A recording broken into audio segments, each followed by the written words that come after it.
I hope everybody's having a fabulous Monday. It is time for me to share a Motivational Monday devotion with you.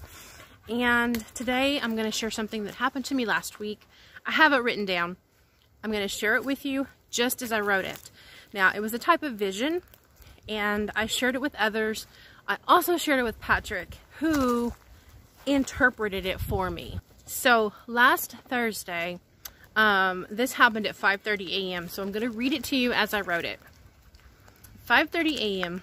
Before I stood up out of bed, I honored the Lord. I tried to visit heaven, and I found myself standing on a tall wall.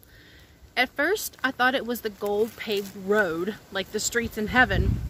But when the clouds lifted and I saw it was the gold wall around the tabernacle, I had a choice to either jump in or jump out.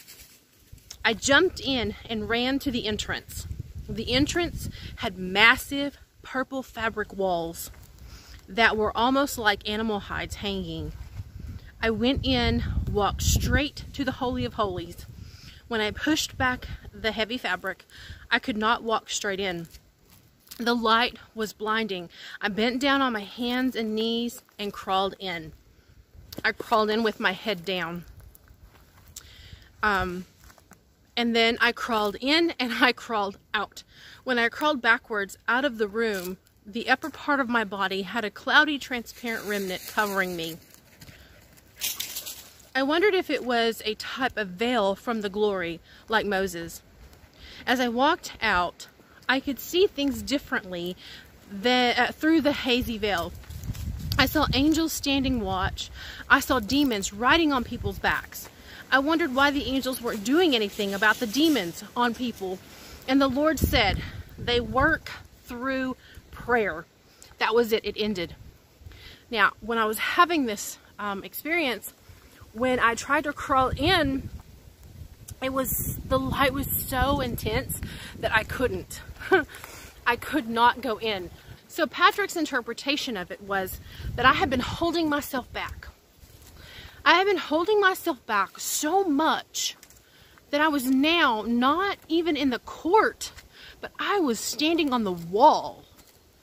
And I was looking at the barren wasteland and the tabernacle. And I had to make a decision which side I was going to jump into. And I chose to jump into the court, run straight up to the tabernacle. And I remember thinking, Lord, would I be trespassing if I didn't go through the entrance? But I went on through. So Patrick told me that I had already been through that. I had already been through like the feet of Jesus. I already been through the blood. I had already laid things down, at the altar of sacrifice. And the Lord was telling me to get back in position. Take your position. And I feel like there are many of you. There are many of you out there that have left your post. You have left your position, maybe due to different circumstances, or just taking yourself out because you feel like there's someone better to do it. There's someone more qualified. Lord, this ain't me. No, it may not be, but if He says it's you, it's you. Take your position. So I had decided, okay, Lord, I'm getting back in my position. There comes a moment when we realize maybe we haven't truly surrendered. Maybe we truly don't trust in Him. And these areas are hard because when it applies to us and who He says we are, it's hard for us to imagine it. When we see it and hear it for other people, we're all about it. And it's wonderful. But when He looks at us and He calls us, it's hard to believe, right? Because we don't feel like we're worthy.